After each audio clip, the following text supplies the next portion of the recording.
All right. Good morning and welcome to the AEE Canada East webinar for air sampling for ventilation management. This is the last webinar we have for the year, so thanks for attending and getting up early on a Friday morning to do so. Before we get going, we always like to give a shout out to our sponsors. Of course, you know, as an organization that is run by volunteers, the sponsors help make possible things like holding and hosting webinars and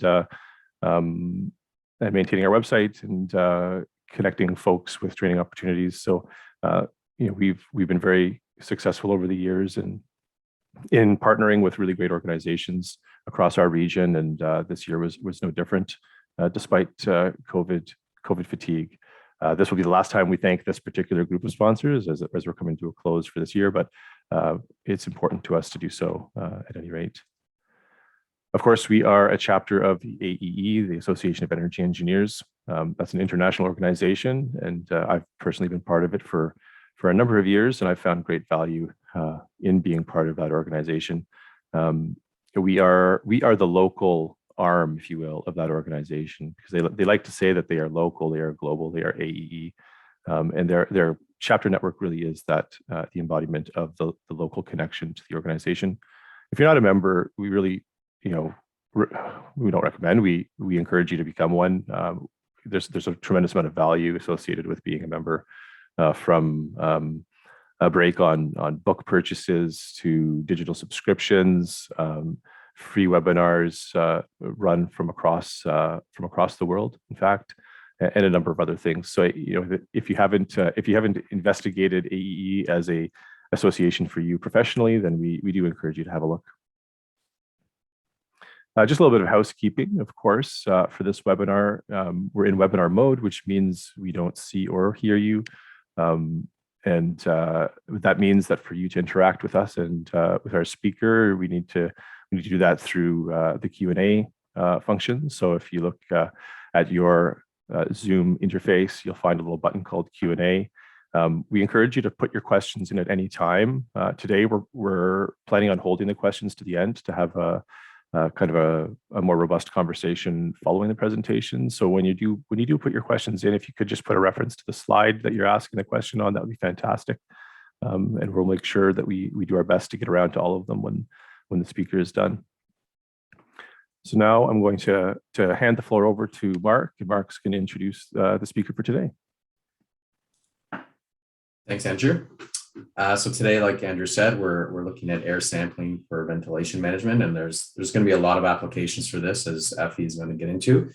Effie Frohwein is currently an account executive with Siemens Canada in the automation and energy sector.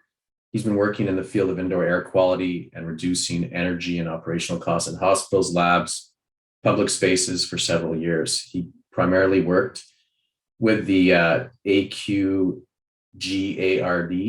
I'm not familiar with that acronym, actually. Air quality monitoring system to reduce energy costs and improve IAQ in university labs, operating rooms, and even fire stations. With a background in the medical field, both in paramedics and respiratory therapy, Effie jokes that he used to mechanically ventilate patients.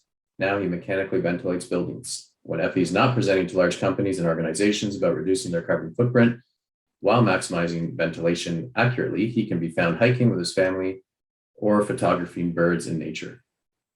And Effie, I'm assuming you'll have your contact information at the end of the presentation. So I will let Effie take the floor now.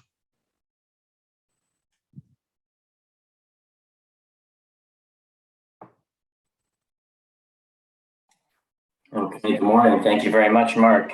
I really appreciate that, Andrew, as well. All right, let's get into this. I'm just going to share my screen.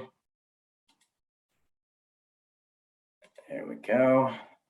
Let me know if you can see it. Oh. Excellent. Okay. So this morning's presentation is titled Air Sampling for Ventilation Management. And, you know, I can't not talk about what's going on in the world. I mean, this past 18, 20 months has been very, very tough on everybody, really. This is, you know, most of us I think all of us have actually never been through a pandemic. And one of the things that is, that we've seen right through the past 18, 20 months is that if we're going to make it through, and if we're going to be prepared for the next epidemic or pandemic, we need to have some sort of ventilation management system. And I believe we need to have some sort of ventilation management system that samples the air. And obviously I can't talk to the Association of Energy Engineers without talking about reducing energy. And the amazing thing about AQ Guard, which is our indoor air quality monitoring system from Siemens, is that it reduces energy while at the same time it maximizes ventilation, which is kind of weird. So let's get into this. Here's our agenda for today. I'm going to talk about indoor air quality and its effects on occupant health and productivity. We're going to talk about costs associated with poor indoor air quality. How healthy is our air? There's an assumption that I'm bringing outdoor air, so it's fresh air. Well, is that the case? We're going to talk about traditional monitoring and the way AQ Guard monitors. We're going to look at M&V, FDD, and overall reporting. We're going to look at critical spaces, and then we're going to look at a bunch of case studies where we're going to mix a bunch of things. We're going to mix some commercial, some lab and critical spaces, and then we're going to talk about a little bit of some other applications. So as I started off the presentation talking about, unfortunately, we're still in this pandemic, there's a real need for air side efficiency. Buildings are typically overventilated, and often I hear from from energy engineers or mechanical engineers or owners. They say, "Oh, we're a lead. I'm dealing with a lead building."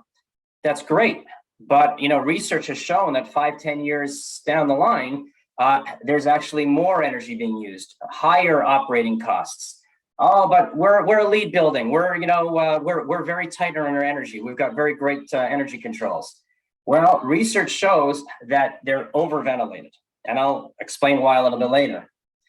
And definitely now, when we're all, I'm in my basement right now. When we're mostly all at home, we're definitely overventilating the buildings.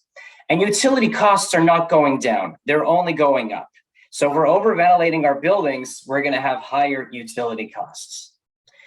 Interestingly enough, there's been a lot of studies over the past few years showing that even though we're overventilating our spaces, we're actually working in an environments that have poor indoor air quality. And unfortunately, that affects our health and our productivity. And lastly, there's a huge demand now for smart technology. I'm sure I'm not the only one here that has got a smart thermostat, a doorbell, maybe you have cameras, maybe you've got sensors all around the house. If we've got it in our homes, we want to see it in our buildings. And one of the great things that I notice, one thing that I enjoy actually, I should say, at Siemens is that I see there's a chat here. I'm not sure if that's for me or not. I'm just going to quickly check to see if anyone's having an issue. Okay, I'm not going to check anymore. The moderators will deal with it. One of the great things about Siemens is that we've got smart technology that works so well that can make our buildings healthier. And lastly, I want to show a little icon up on top that 30% of our energy use tends to go to HVAC. And how often do I hear, oh, we're going through another LED light retrofit?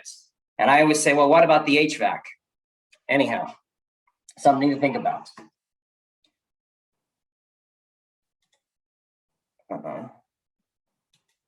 There we go. Now, most of us spend the majority of our day, even up to 90% of our day indoors. And airborne contaminants are in higher concentration indoors than out. And whether we exercise indoors or out, whether we live, work, learn, whatever it is, our indoor environment is going to affect us. Think about it like this way. If we eat healthy food, we're likely to be healthy. If we eat unhealthy food, we're likely to be unhealthy. If we drink dirty water, we're likely to be unhealthy. If we work in an area that doesn't have optimal indoor air quality and a great indoor environment, we're not going to be so productive. I used to work in an office where I was under a vent. In the summers, I was freezing cold, and in the winters, I was boiling hot. I didn't enjoy it. And then if we don't enjoy going to work, we're not going to be so productive. So indoor air quality is extremely important. HB Revis, as well as the Well Building Institute, have been talking about this for years. They've shown that if we can influence the space positively, we will get a positive income. If we improve the space, we'll get a positive. We'll get a positive outcome. We tend to see lower absenteeism, which means less sick days. Sick days is a tremendous burden on the system. Think about it. Someone's home, they may be in bed, they're not working, yet the company, the building, whatever organization still has to pay for it. So if we can improve the space, we see less sick days, greater presenteeism, that's when I'm there physically and mentally, better use of our time, cognitive ability, productivity, et cetera, et cetera. Now, when we talk about costs involved, well, there's been a lot of research based on owners, property managers, and building facility managers. And we look at the costs, and we can basically put them in three silos. One tends to be energy, which is roughly about 1% of the costs. Another silo is about 9% of the costs, which deals with rent, operations, running the facility, running the company. And the other 90% is based on salary, occupants, the benefits, the people within the building. And for years and years, we've been focusing on the energy components. And it makes sense. I get a bill every single month from the utilities. I know how much I spend on heating, air conditioning, cooling, whatever, water, all the different components that relate to energy. And we've always had an assumption that if I can decrease that, I'll get a bigger bang for the buck. But more and more research has shown that if we improve the space, if we invest in the people and the place where they work, we'll get a better bang for the buck. Because the alternate, it's just not good. If we don't invest in our people, if we don't invest in our space, if we don't improve the environment, if we don't improve the indoor air quality, well, we're going to see sick days, may have short-term disability, maybe long-term, have costs for medical and pharmaceutical costs, insurance. There's so many costs. The other thing is, there's been a huge push over the past 5-10 years, if not more, to build greener buildings, healthier buildings. And there's been a lot of research on that. Harvard, and particularly their public school of their public health school at Harvard, and particularly Joseph Allen, who I follow, has done a lot of research over the past 8 to 10 years on healthy buildings. And there's been a lot of great, a very, very interesting stuff. He's shown an increase of 400 parts per million, which isn't much, can decrease productivity by 21%. Increase in total volatile organic compounds can increase productivity and cognition, etc. And just recently, we've seen some papers come out that increases in particle levels, PM 2.5. And don't forget, COVID may be carried on the airborne particles within the size range of 0.3 to 2.5. So we're seeing, the research is showing now that if you have increases in those particles, we also have decrease in cognitive abilities, productivity, etc. And unfortunately, over this pandemic, we've also seen increases in morbidity and mortality. So the question we need to ask is, how healthy is our indoor air? As I said in the beginning, quite often I see, even on drawings, I see, OA, outdoor air. Sometimes I see FA, fresh air. Is it really fresh? Is it really clean? Is it really healthy? So let's look at the Wild Lake Middle School. It's a school in the Mid-Atlantic, and it's a net zero. Give me 1 second to turn this one down. Perfect. It's a net zero school in the Mid-Atlantic. Very interesting school. They've got an entire field full of PV to offset the energy used in the building. And I thought it would be great to look at their indoor air quality. So let's first look at CO2. This is a week in the school. Here's my cursor. You can see Monday, Tuesday, Wednesday, Thursday, Friday. Here's the weekend, and then we start the week again. Monday, Tuesday, Wednesday, etc., etc. So This red line represents the CO2 threshold, the highest CO2 threshold of the Well Institute, which basically says you'll get a point in version 2.0 if you can keep your CO2 levels to 900 parts per million. Now, that's not above ambience, that's total CO2. So I thought that'd be a great way to compare this. And there's a few things that jump off this graph right off the bat. One, the CO2 levels modulate up and down throughout the day, number one. Number two, the only time that they're at 900 parts per million or lower is when everybody's out of the building. I mean, we see that also here on the weekends. And number three, let's go back to what I just mentioned. About every 400 parts per million is a 21% decrease in cognitive ability. So if this is 900, we're going to add 400, you're at 1300. That's 21% decrease in productivity. Another 400 is 1700 parts per million. That's another 21%. And then we're going to go up another 400, which will get me to 2100.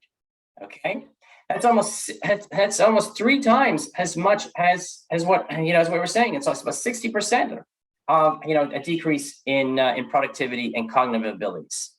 And this is a school. This is a place we want our children to have the best education, a place where hopefully they have the best environment to learn. So how healthy is our indoor air? They put a system in like ours. We're modulating the outdoor air, we're modulating the outdoor air damper. And what ends up happening is, as you see, in fact, all the rooms, we see, again, modulation of CO2, but now the CO2 levels are much, much lower. There are increases, as you see on the CO2, and interestingly enough, they say it's associated with band and choir practice. We'll leave it at that. So now we have the Prudential Center. This is the home of the New Jersey Devils. Okay, let's look at an indoor arena. It's in the Northeast. And here are the CO2 levels, as you see on the graph, between December 25th, Christmas, December 26th. There's nobody there. Okay, so as to be expected, CO2 levels are around ambient level, somewhere between the 450, 550 range. Great. But what happens when this guy shows up? What happens when Justin Timberlake shows up? Well, now look at our CO2 levels. Okay, I showed you 25th to 26th of December over here, and when he shows up, boom, skyrockets. Now, I don't really care about the concert goers or the performers' cognitive ability, productivity, et cetera, et cetera. But you can see, like the school example, there's significant swings day to day based on occupant load. And that's if we just look at the CO2. Let's look at this building. It's a brand new corporate building for a large tech firm in Palo Alto, California. So we looked at CO2 before. Now let's look at particles. So this is November 7th to November 8th, and the particles are actually quite low. I'm not sure what's going on over here, but at the end of the day, it's pretty much, as to be expected. Well, a few days later, there's a massive forest fire. In fact, the epicenter of this fire is 100 miles away. There's where it started, and here's the building in Palo Alto. Okay. Well, how healthy is our indoor air? So there's the particle levels on the 7th and 8th, and now a few days later, now we're sensing in our air handling units, and look at the particles. They're going all over the place. And again, as I mentioned earlier, there's a lot of research to show that if you don't have a MERV 13 or 14, 16 filter, you don't have that capability, then you're going to be bringing in these small particles in the 0.3 to 2.5. And, it's unfortunate that with what's happening in BC over the past week or two, that, much of the province is underwater. But if you remember this past summer, the place was burning. We had forest fires all over the world. And I can tell you, because I have asthma, that, and unfortunately I got COVID last December, and it's really made my lungs worse. This affects me. Particles do make it through the air handling units. And if they're getting through the air handling units, how healthy is our indoor air? There's a lot of people who are suffering indoors. So the question is, well, what do I measure? How do I measure? What do I buy, calibrate? There's so many questions. So let's look at the traditional way to deal with this. The traditional way to deal with this is putting up a CO2 sensor, okay? It's cheap, not very expensive, but unfortunately they're not very good. Now, as I mentioned to you on the very first slide, that buildings are typically overventilated, and I mentioned LEED buildings. Let's talk about LEED buildings now. If you put a CO2 sensor, if the owner, the operators put a CO2 sensor up on the wall, then you get a LEED point. And that LEED point is not just there because you're putting a CO2 sensor. It's because there's an assumption that you're going to be using it for demand control ventilation. As CO2 levels rise, then ventilation should kick in. As CO2 levels drop, then ventilation should drop. That's a way that we can deal with our energy. Excellent. The problem is they're cheap. They're not very accurate. They drift high. And if they're drifting high, they're assuming there's more CO2 in the air. If it's assuming more CO2 in the air, that means it's going to overventilate. And it may have been put in on the wall for energy conservation, but if now we're overventilating, we're going to have energy consumption. The other thing is that it requires high operational costs. What's that all about? Well, it requires someone to go every 6 months, or at least, or a year and a half maybe, to calibrate it. Someone has to be paid to go and calibrate all the sensors. And I don't know any place that calibrates their sensors. So you may have a great building automation system. If it's performing based on the information it's picking up from sensors on the wall that nobody's checked since the day it was installed, you basically have trash in, trash out. Well, what's the next thing we can do for indoor air quality? What we're doing now, we're putting up other sensors. We're putting up particle sensors, TVOC sensors, humidity sensors, temperature sensors. Forget about wall acne. It's crazy. How can you even control this? There's so many points of failure. It doesn't make sense and it doesn't work. Lawrence Berkeley National Laboratory, University of California, Irvine, U.S. Department of Energy, Iowa State University, ASHRAE, the list goes on how many papers have been done on CO2 sensors and now other sensors, and they're not very good. They're not. We tend to see typical numbers in all the studies showing about 10% tend to be dead or not really working right out of the box. 9 or 10% read low, which is terrible, because if it's reading low, it's assuming there's less CO2 in the air, which means now it's underventilating. And this is when we're getting our cases of building syndrome sickness. Okay, this is where the facility guys get all their complaints. It's getting hot in here. When are you guys going to turn up the air, et cetera, et cetera. But surprising, or I should say not surprisingly to me, 80+% read high. So again, and we tend to see this in LEED buildings, but we tend to see it in non-LEED buildings as well. Put a CO2 sensor in on the wall, and nobody's calibrating, nobody's maintaining them. They're drifting high and high and higher and higher and higher, and our ventilation and utility costs just keep going up. And in all my studies, all my research I've done, looking at all these papers, I haven't found any sensor out there that is actually accurate to what the manufacturer's got it. I hear so frequently now from universities and hospitals and other facilities that because of the pandemic, we've increased our air change rates. We've gone up to 6 air changes. I know places that have gone up to 8, 10. I know one university that's gone up to 14 air changes. And the one question I ask them is, well, how do you know it's enough? And then they look at me like I'm crazy. Really? I got between 6 and 14 air changes. You're asking me, how do you know it's enough? So then I smile and I look at them, I say, well, how do you know it's not overkill? If you're not measuring the indoor air quality components, we're just picking a number willy-nilly.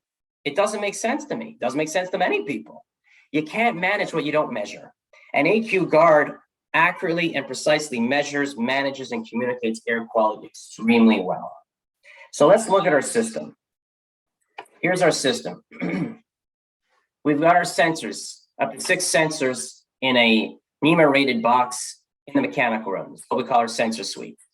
So if we talk about traditional demand control ventilation, where you're going to put one CO2 sensor in every room or every zone, if you had 30 rooms or 30 zones, you wanted to do DCV in, well, you'd have 30 CO2 sensors.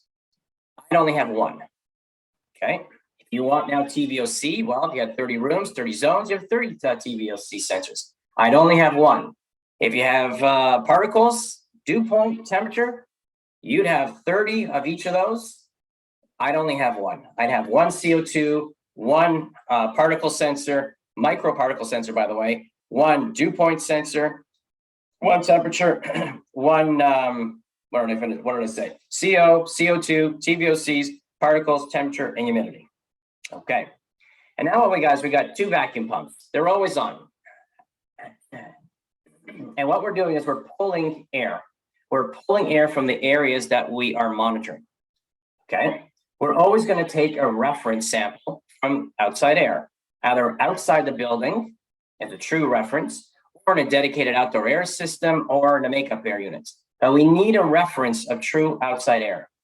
Okay, sample goes down through our tubing, goes to our air data routers, gets sent to our sensor suite where it gets analyzed. This sends a digital signal to our information management system, the computer that runs it, that runs the whole system here.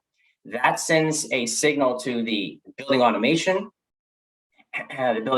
system, which then sends a signal to the ventilation controls. Either increase, decrease, or keep the ventilation rate the same. And this modulation in ventilation is where we're going to get significant energy savings.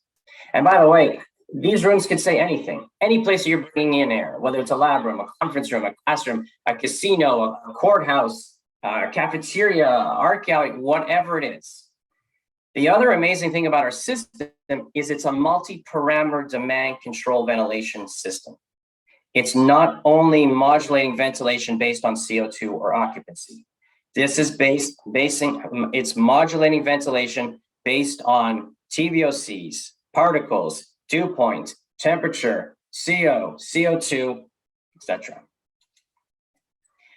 Ashley's been talking about this for years. Traditional demand control ventilation doesn't work. In fact, when they came out at in April 2020, the beginning of the pandemic, they basically, in their statement, for their guidelines for the pandemic, they said, shut all DCV off. Why? It doesn't work during a regular year. It's not going to work during a pandemic year. In 2016, they came out with this article. CO2 sensors are subject to calibration drift. They're going to drift, and accuracy issues over time. They're inaccurate. Periodic maintenance is essential to keep the readings of CO2 concentration accurate over time. They need to be maintained. How so? They need to be calibrated. They recommend every 6 months.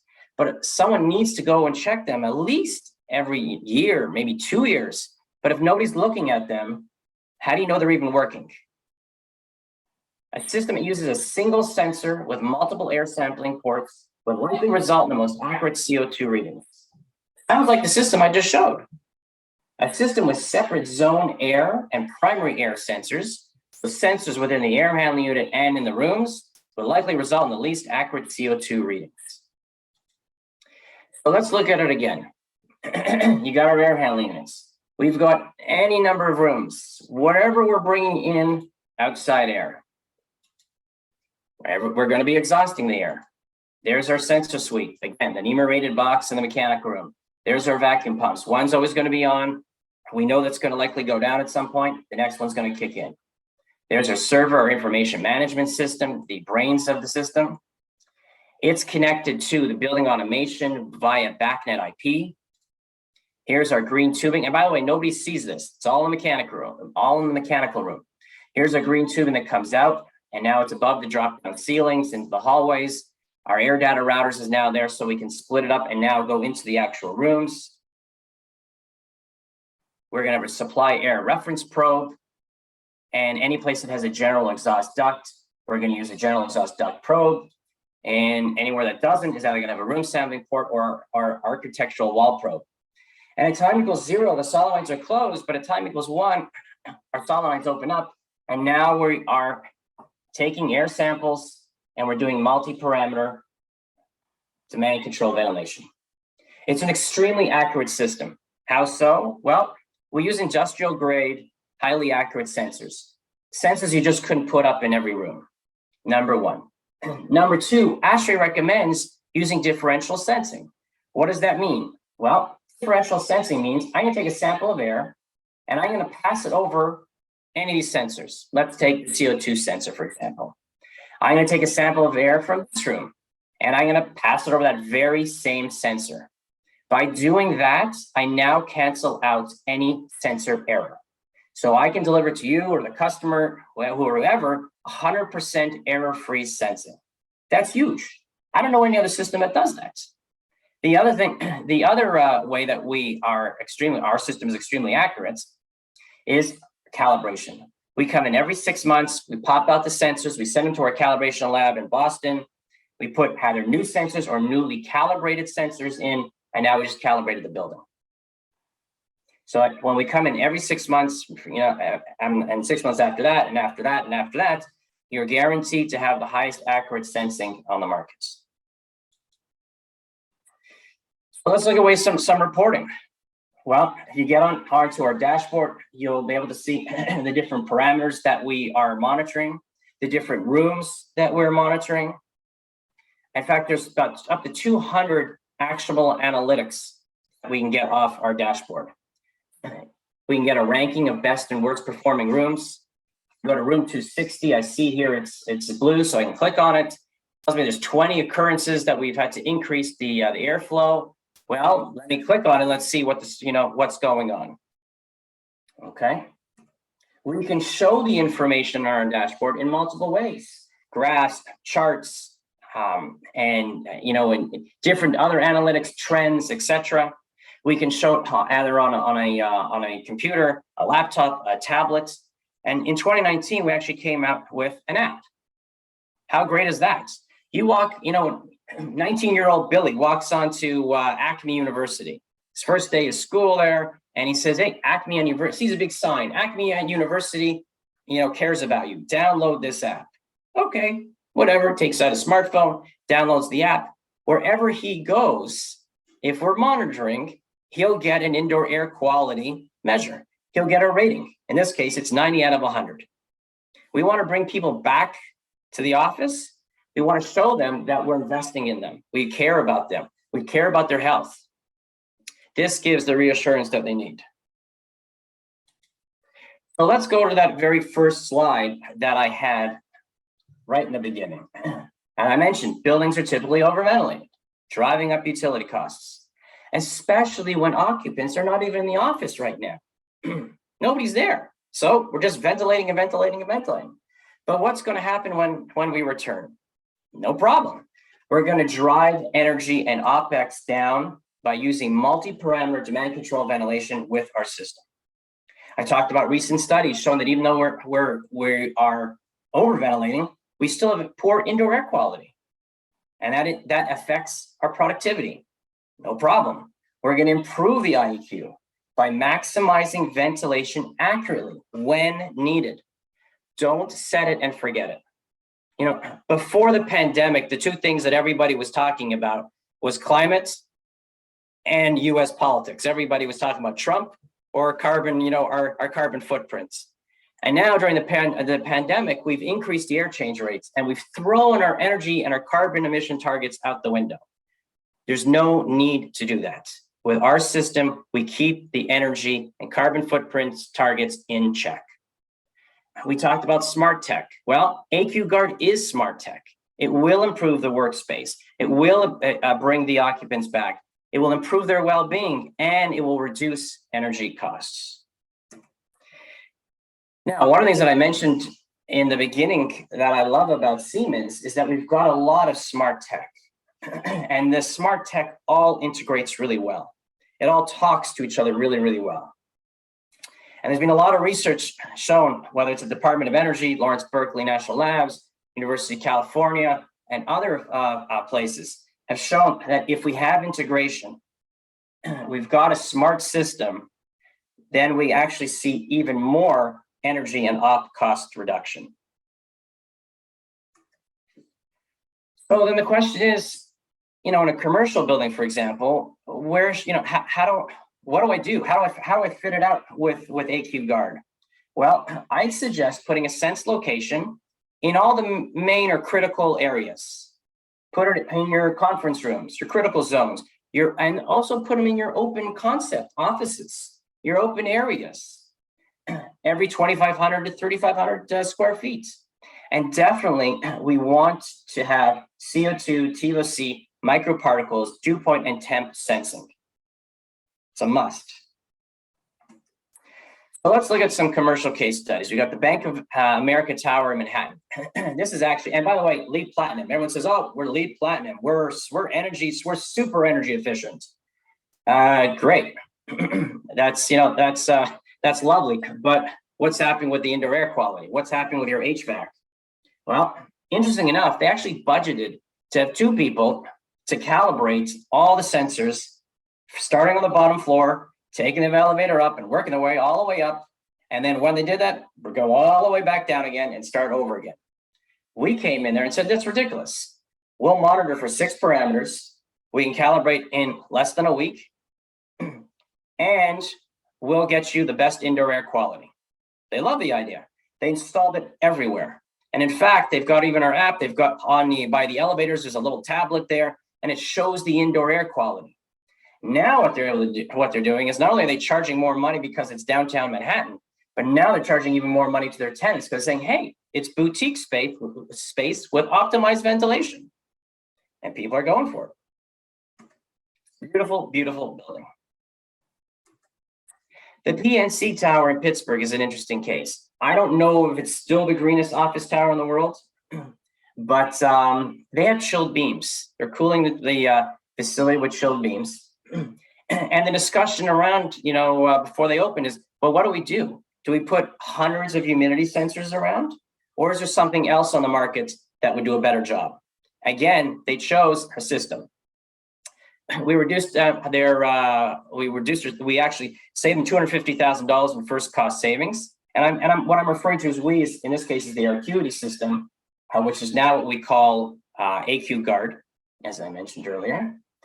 And now we've eliminated all those discrete sensors. We've eliminated all their CO2 sensors and all that. We're now doing demand control, multi-parameter demand control ventilation throughout. And in fact, a recent paper I saw on this building said that they save somewhere between $400,000 and $500,000 just for their system. Now, it's amazing. Actually, I've been hearing that there's not a lot of lab space. The lab space is running out, and we need more and more lab space. And I've noticed this in downtown Toronto as well. There's other large cities, is that labs are moving into the commercial markets. The office towers that we see downtown in our cities, many of them have some sort of lab facility in. And so this is, I thought I should show this. This is another way and on our dashboard that we can reduce energy costs. This shows that 70% of the fume hoods are not in use, but 24% of those fume hoods that are not in use have their sashes open. That's terrible.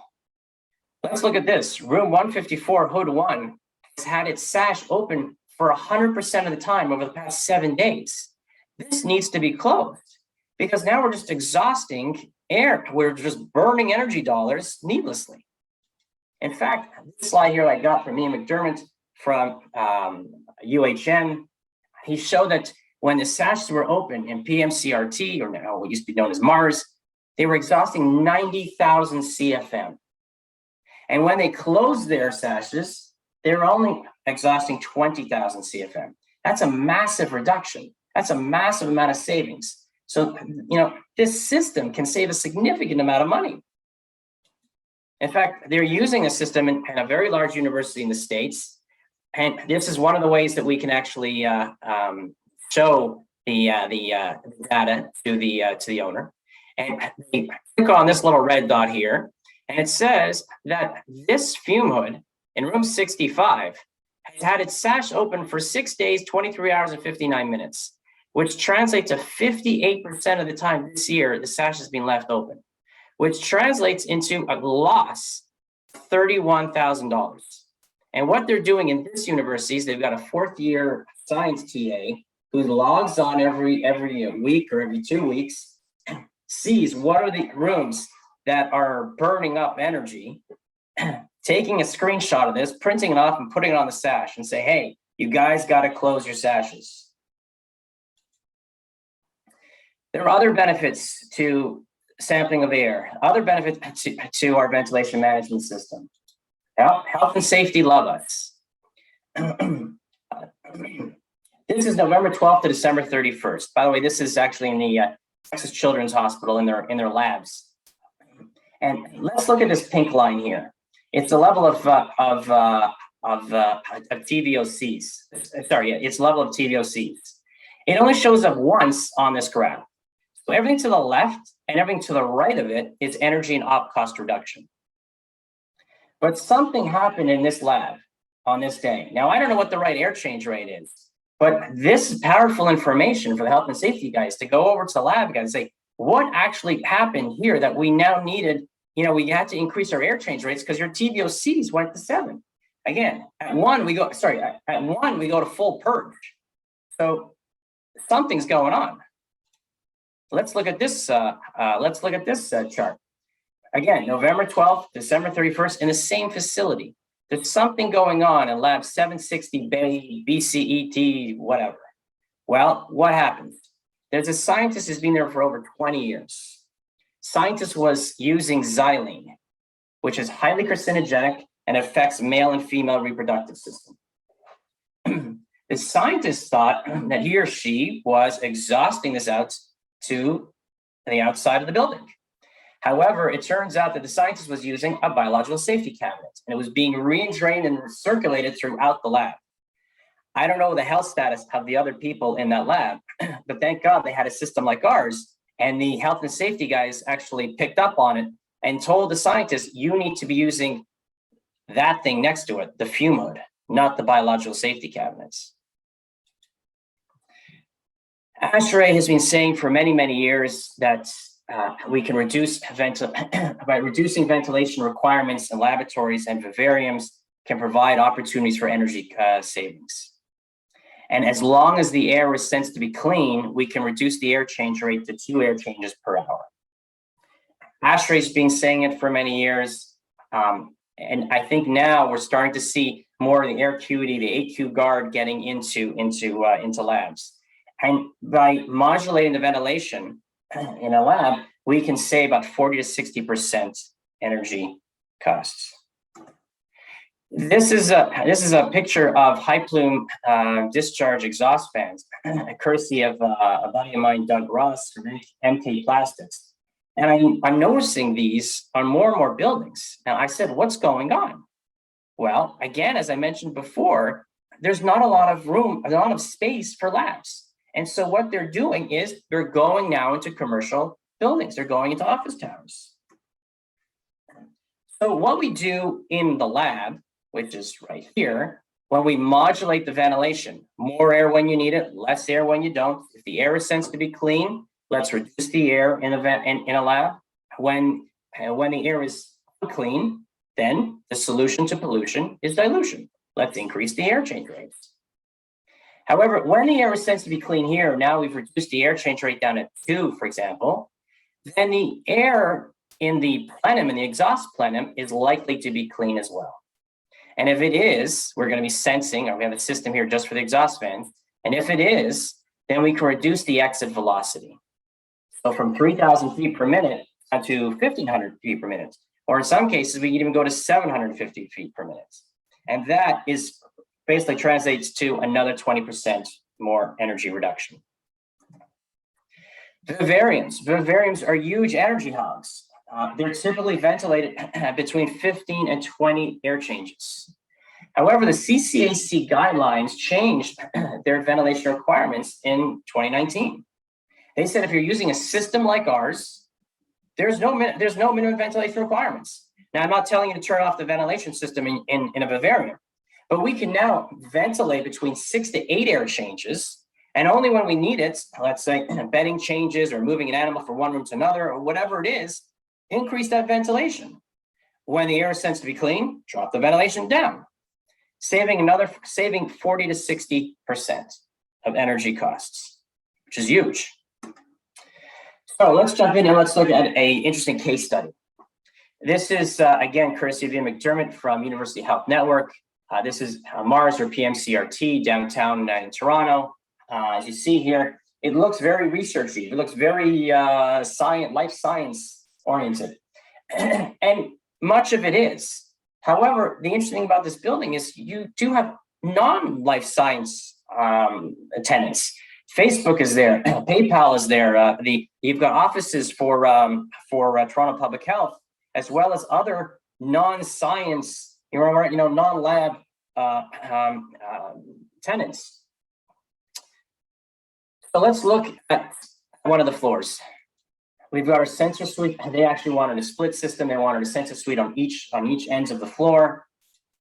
In the mechanical rooms, as I mentioned earlier, we've got our air data routers above the drop-down ceiling. There's our green tubing. Now we're going into the office space or dry lab area with our room ports, and we are now going into the wet lab, sciencey areas, if you will, with our general exhaust duct probes. Whatever we're doing in the lab, again, we're modulating the ventilation.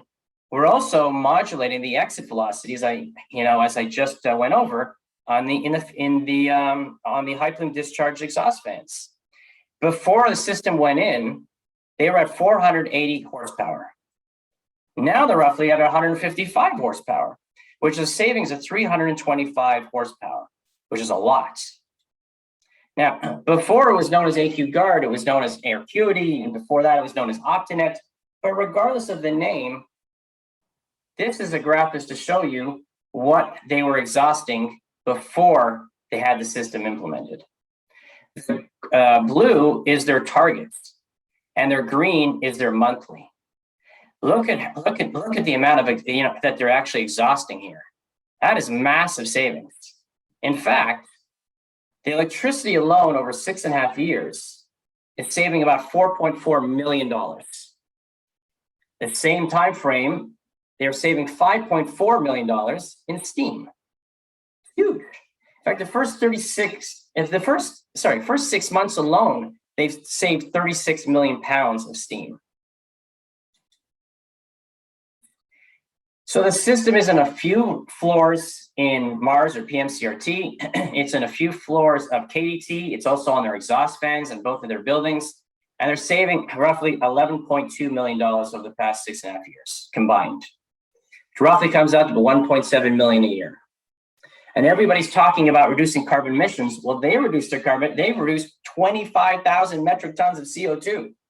Incredible.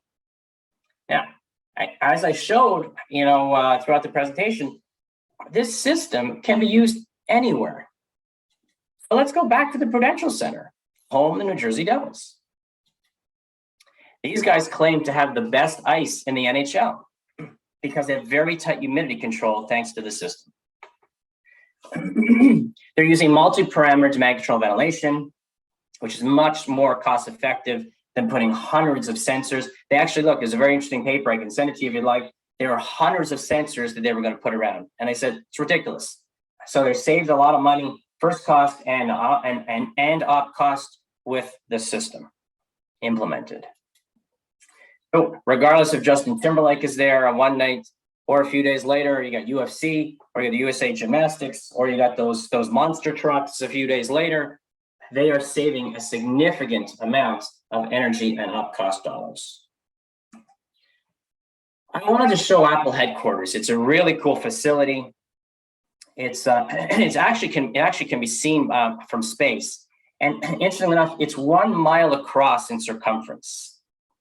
And they were looking at, what type of sensing system should they use? And they went with their system. Why? Well, they went for one of the main reasons was security. They didn't want someone with this big sticker on his left chest saying, Acme, sensor calibration tech, and he walks in and really he's a spy from Samsung. They didn't want some guy walking on the work floor and actually calibrating those CO2 sensors and other sensors on the floor. They went with our system because we go straight to the mechanical room. That's where we stay and that's where we play. We can check everything and do everything we need to do from the mechanical room. And this is, we've got many bank customers and others who are looking at a way, how do I sense, how do I reduce energy, how do I improve my indoor air quality, but I don't want anybody walking around on the work floor.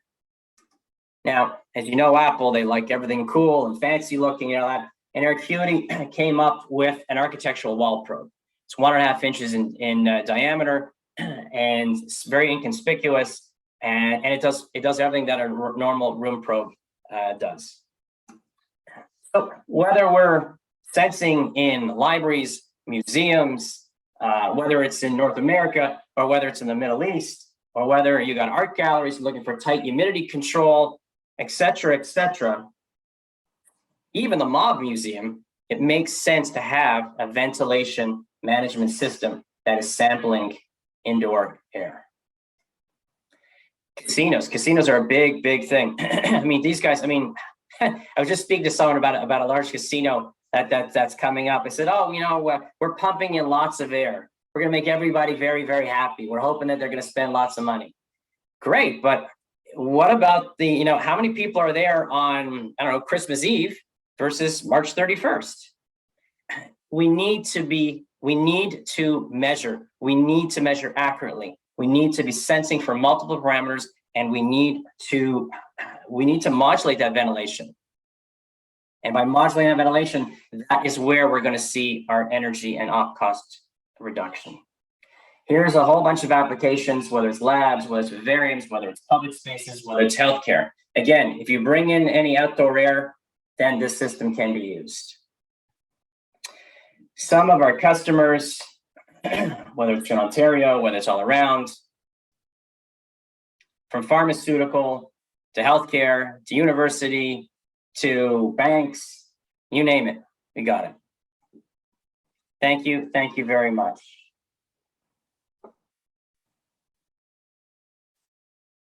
That's awesome, Effie. Thanks a lot for your presentation.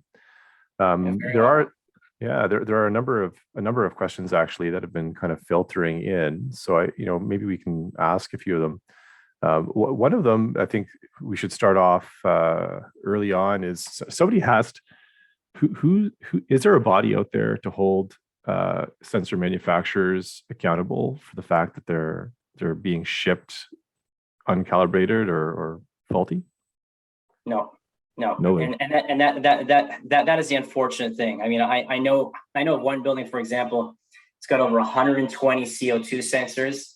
And when I asked them when was the last time they were looked at, the guy smiled in front of his boss and said, when we installed them 20 years ago. Interesting. Yeah, it doesn't make you feel very confident, I suppose, in the reaction or the response to the buildings we live and work in, does it? Yeah, no, not at all. Yeah, another interesting and important question, and I think this stuff probably dovetails into a number of people's curiosities, is the system that you're describing. I mean, you showed images of kind of like a control center and other kind of analytics work that goes on. Does the system work and speak nicely with all control systems, all vendors out there, or is it is there some exclusivity or? So if you can talk back in an IP, then we can talk to it. If you can't, then we can go in through analog means. We can actually hardwire it right to the actual controls locally. But if you've got some sort of building automation system that has back in an IP, that would be the best, and that's how we talk. And when it talks, like, are those control systems able to extract specific data points for their use for other purposes in their building control, or is it really, it's connecting and talking and mostly reporting? Like, is there feedback? Is there like feedback potential? Like, can the two systems work back and forth seamlessly? Yes, 100%. So for example, in operating rooms or in labs, we need to maintain pressure, temperature, humidity and airflow control. So the signals are constantly going back from the BAS to the air acuity or AQ guard system, basically telling, hey, we need to either modulate, we either got to go up or got to decrease. Pressures, I need to maintain pressure, for example. Do I need more air? Do I need less air? So there's constantly talking between the systems. Okay, that's good. And kind of an extension to that, I'm recently in the work that I do on the federal government portfolio for BGIS. We're really taking a really close look at occupancy patterns, occupancy transients throughout our assets to try and understand not only how to operate those facilities more effectively and efficiently, but then also it leads into a number of other space planning KPIs and insights. Since you're measuring CO2 and CO2 can be correlated to people, is it possible to use the system as a de facto people counting solution? Great question. In fact, I get it all the time because Siemens has a comfy app and an enlightened system where we're using different sensors for tracking. Or if you wanted to book a desk, in an office, it needs to be able to track and monitor who's using it. And all the time I get asked that question. Well, can we not do with the IEQ system? And the truth is we can, and we can tie it in with our apps. And that's why I said initially that Siemens Tech is very smart and we integrate them all. So we're now saying, hey, now we've got decreased amounts of CO2 in this room. Likely it's because there's less people there. And so that actually sends a signal to the, signal to the BAS, that sends a signal to our apps, and it says, oh, yeah, there are less people there. So there is talking and there is a way to track. Yeah, right on. Another question that ties into this insight gathering speaks to the delay, the response delay, because of the strategy of having a number of solenoids that are kind of cycling through in each of your air stations. What impact, or is there any impact of the delay between sensing times? So Yale did some research, as well as some other universities did research where they basically dropped isobutylene on the floor and basically measured how fast it took to actually go up and evaporate and be picked up from the system. And whether we had high air changes or low air changes, the system was able to pick up pretty quickly. Now, yes, we do have to go from room to room to room to room. And what I didn't show you actually is one part of the architecture I didn't show you is that there's two limbs. One's going out one way, one's going out the other way, out of the sensor suites. And what we do is we're taking a sample from this, from this part of the building, and then next we're gonna take a sample from here. We're constantly switching back and forth to try to minimize the time frame between rooms. Now, if we're dealing with a lab facility, for example, or somewhere where it's a critical space, we want to minimize as much as possible. We want to bring it down to somewhere between 12 and 15 minutes. But if we're talking about an office space or so, we can increase it, and therefore we can cover more spaces and go maybe even 15 or 18 minutes between each sensed sense time. Right on.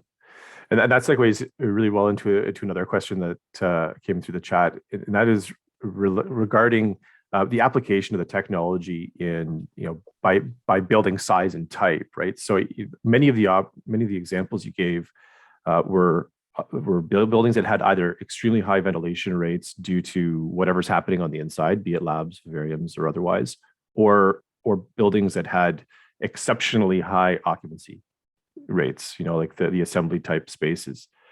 So that the economics, they're obvious in those spaces. But when you start to look at other facility types, office type buildings, and ones that are perhaps not massive, not the 2 million plus square feet that Apple has, what does the economics look like in those applications? I imagine it's not quite as massive. So again, if you want to go for a very cheap solution, it's throwing up a sensor on the wall. But as we spoke about, we know the issues with those sensors and the outcome. the roughly, I do a lot of discussions on well, for example, and the cost that we've worked out is roughly between about $1 a square foot. Now, people may think that's quite high, but if you're now savings, if you have a year after year of savings, then that offsets the cost of the initial cost. So I would recommend, quite often I get asked about 50,000 square feet, 100,000 square feet. The more square footage, the better. The more floors, the better. The more air you're bringing in, the better. Right. Okay.